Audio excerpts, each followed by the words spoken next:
Hello everyone, সবাই কেমন আছেন? ডিমের পুডিং বানাতে পারে না এরকম মানুষ কিন্তু প্রায় নাই বললেই চলে। তাও আমি আমার সিম্পল ডিমের পুডিং রেসিপিটি আপনাদের সাথে শেয়ার করছি। তো ভিডিওটা দেখতে থাকুন। এগ পুডিং বানাতে আমার যা যা লাগছে: হাফ কাপ গুঁড়া দুধ, 1 কাপ চিনি, 2টা ডিম, 300 ml জাল দিয়ে রাখা দুধ, আর কিছুটা লবণ। প্রথমে আমি দেখুন একটি বড় বাটিতে 2টা ডিমকে ঢেলে নিলাম। এখন আমি এখানে 1 কাপ চিনি অ্যাড করে দিব।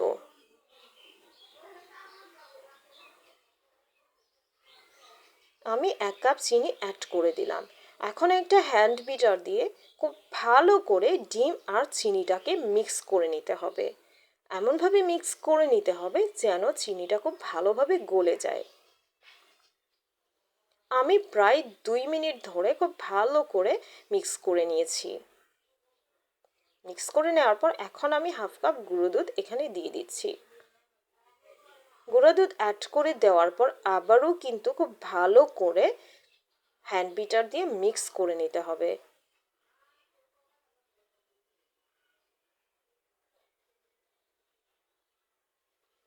এই যে আমি আবারও খুব ভালো করে হ্যান্ড বিটার দিয়ে মিক্স করে নিচ্ছি। মিক্সিং যত ভালো হবে পুডিং ততটাই সুন্দর হবে।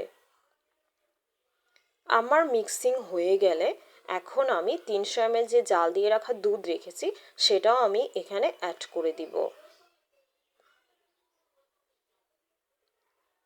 দুধটা অ্যাড করে দেওয়ার পরে আমি আরেকটু মিক্সিং করে নেব ভালো মতো। যে আমি আবারও ভালো মতো মিক্সিং করে নিচ্ছি।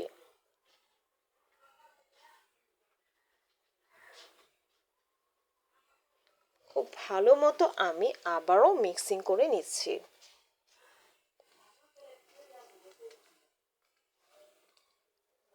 প্রায় 1 মিনিটের মতো মিক্সিং করার পর আমি এখানে আরেকটু লবণ অ্যাড করে দিচ্ছি।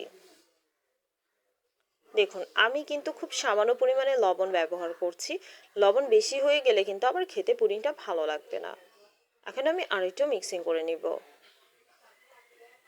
আমার মিক্সিং যখন হয়ে যাবে তখন ক্যারামেলটা বানাতে আমি চুলায় চলে যাব। ক্যারামেলটা বানানোর জন্য আমি চুলাতে একটা পাতিল বসিয়ে দিয়েছি এবং এখানে 1 কাপের মতো চিনি দিয়ে দিচ্ছি।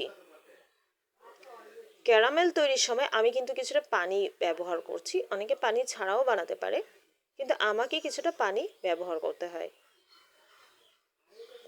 এই যে দেখুন আমার ক্যারামেলটা কিন্তু এরকম একটা কালারে চলে আসছে। এরকম একটা কালারে চলে আসার পরে আমি কিন্তু এখন এটাকে নামিয়ে নিব, তা না হলে কিন্তু ক্যারামেলটা পুড়ে যাবে। এই যে আমি নামিয়ে পুডিং যেই বাটিতে বানাবো সেই বাটিতে আমি ক্যারামেলটাকে ঢেলে সেট করে নিব।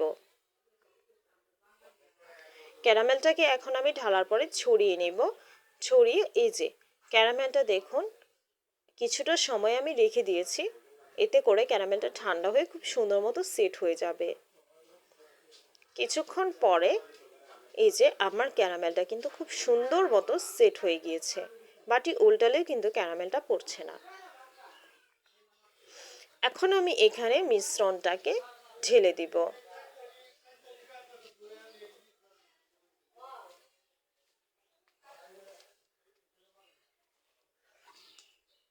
মিশ্রণটা ঢালা হয়ে গেলে আমি এখন এই বাটির মুখটাকে খুবই ভালোভাবে টাইট করে লক করে দিব। টাইট করে লক না করলে কিন্তু পুডিং বানানোর সময় ভিতরে পানি চলে যেতে পারে। এখন আমি কড়াইয়ে পুডিংয়ের বাটিটাকে বসিয়ে সেখানে কিন্তু পানি দিয়ে দিচ্ছি।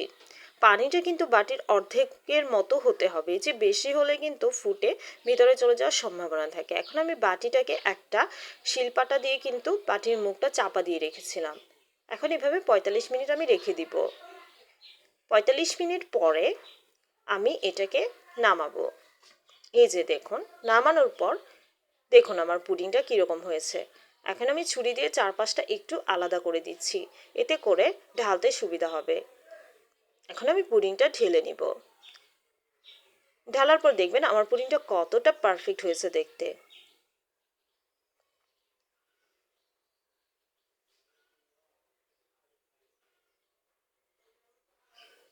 একটু সাবধানে আমি ঢেলে নিলাম।